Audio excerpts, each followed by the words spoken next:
Hey everyone, welcome to this video. If you want to add multiple mail accounts on Samsung Galaxy phone, then this video is for you.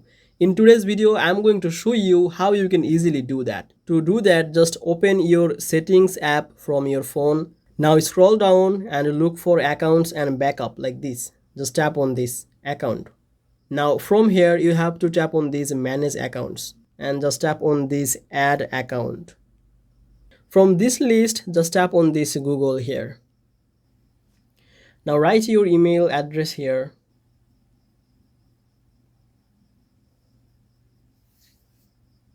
Now write your password and tap on next. Now just tap on this I agree. Here we are. You can see we have multiple mail accounts on our Samsung Galaxy phone. So that's it. Basically, this is how you can easily add multiple accounts on your Samsung Galaxy phone. So if you think this video was helpful, please make sure to like this video and subscribe this channel. I will see you in the next video.